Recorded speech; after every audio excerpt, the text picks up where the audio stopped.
In this PowerPoint, we're going to talk about modernism in A Rose for Emily by the author William Faulkner.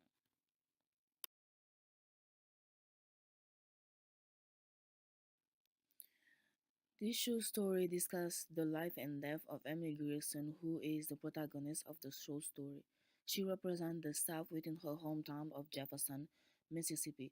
The story begins with her death, and then the details of the story are told by an unknown speaker through flashback. Emily is confused, disorientated when her father passed away. She does not believe that her father passed away. Therefore, she does not allow anybody to bury him. But at the end, she did allow people to bury him, the towns of people. She is also rejected by the man that she loved, Homer Baron, who is a charming, bold, powerful contractor from the north. She also poisoned him with arsenic so so that this man can be in her life forever. Here is William Faulkner. Here is William Faulkner. A brief biography of William Faulkner. He was born in 1987 in New Albany, Mississippi. He won the Nobel Prize in Literature in 1949 and the Pulitzer Prize in 1955 and in 1962. He died on July 6, 1962 in Byhalia, Mississippi. Some of his major works are The Sound and the Fury in 1929, As I Lay Dying in 1939, A Rose for Emily in 1930.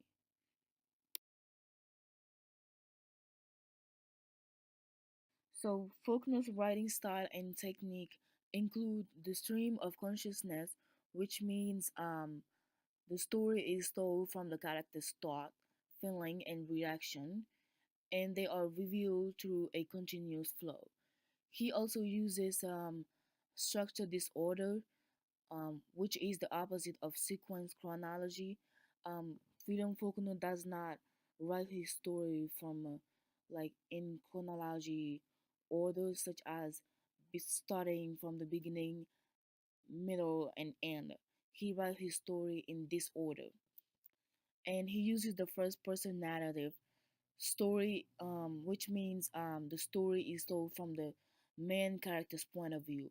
He also write in long sentences, pages, which are very complicated. He also uses gothic elements, which depict horrific, disturbing events in the story, such as death. He also make sure he also write his stories based on the South, and he also uses many narrators in the short story. By using these many narrators, um, it allows the story to have many themes because many of these characters are have their own perspectives. Talk about A Rose for Emily.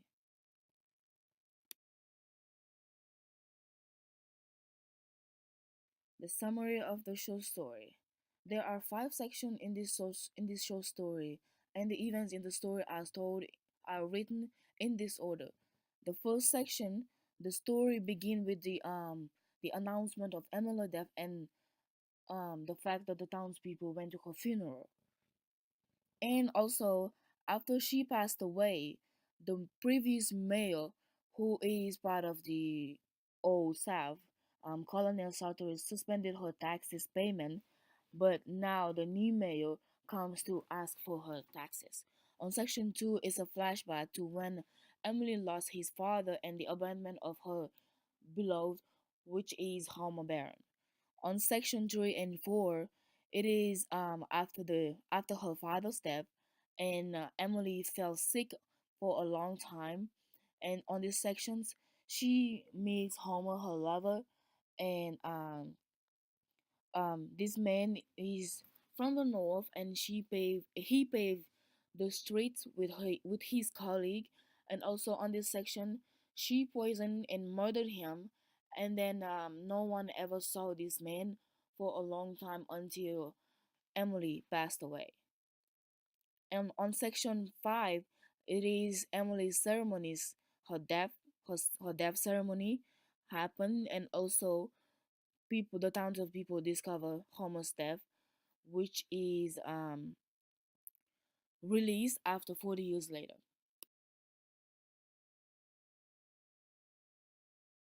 The themes of the poem are the themes of the show story are tradition versus change. Tradition is about the South living in the past. Change is about the death of the old South.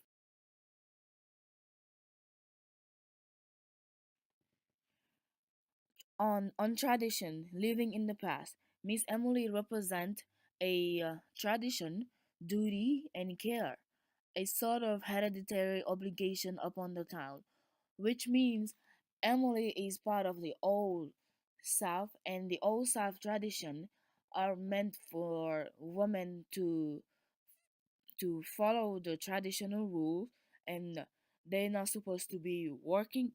They should be taken care of. That's why the old mayor did not allow her to pay her taxes, since she is a woman and she's single and she does not have a job since her father passed away. And um, she passes from generation to generation, dear, inescapable, impervious, tranquil, and perverse, which means she's just supposed to live just like a princess, and she's supposed to be taken care of since she's from a well respected, wealthy family.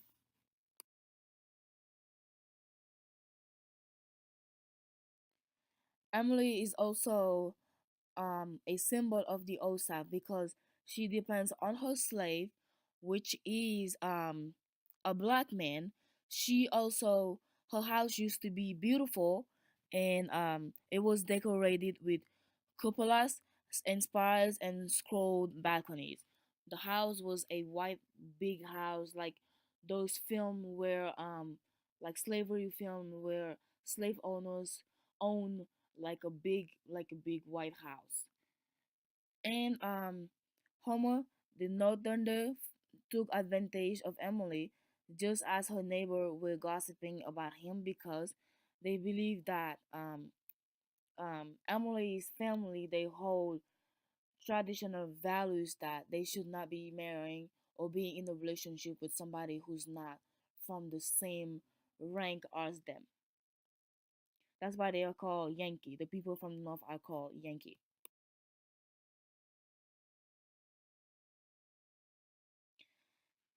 Teams, the death of the old South.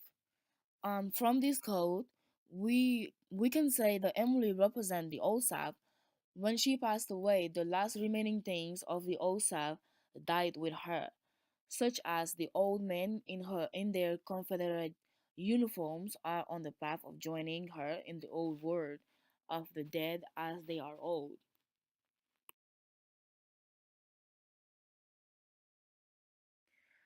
Um, the themes tradition versus change. Emily, being a monument from the past, she represents the tradition desire, the tradition that people desire to show respect and honor to.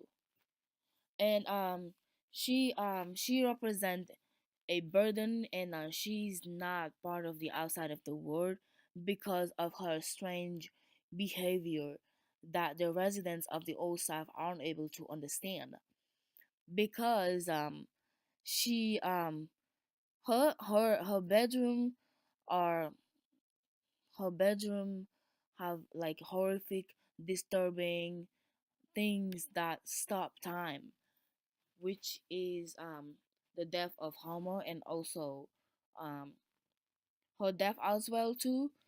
And this is part of human life since she killed Homer just to keep him next to her forever. And by doing this, it does not mean that Homer will still fulfill her needs because he's dead.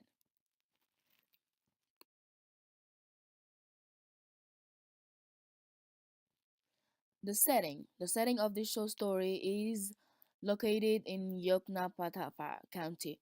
And this county, the author Faulkner created this county by using a resemblance of his real hometown, which is in Oxford, Mississippi. Usually, most of his short story, he uses this hometown as a setting.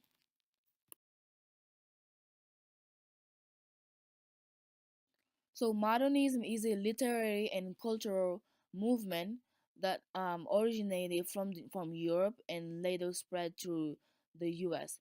It aimed to create new ideas and methods in many fields, such as in literature, art, architecture, science, philosophy, etc.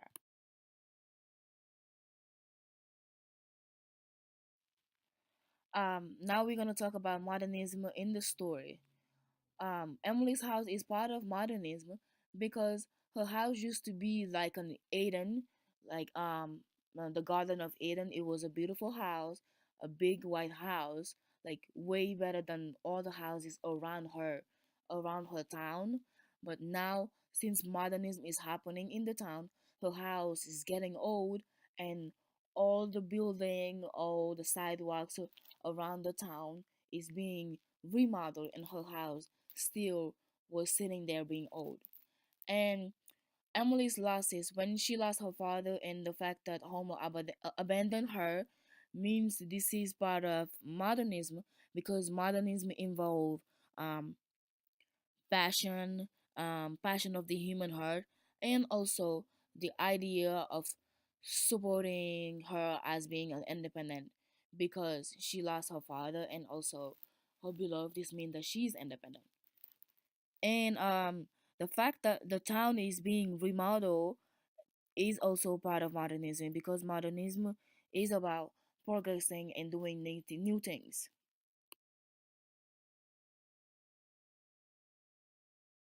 Conclusion: what we can keep in mind on this show story is that life is too short and people should not be wasting their life for unproductive things.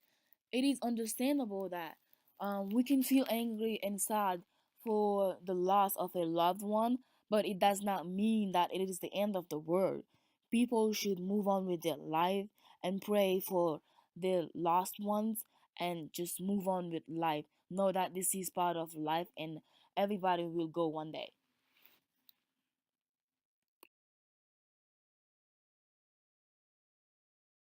The lesson of this short story that Faulkner is trying to teach us is that um, the fact that a flower can be old and decayed is the same thing as human being.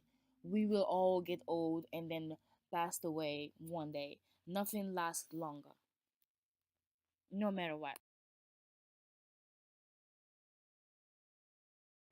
Here are my works cited.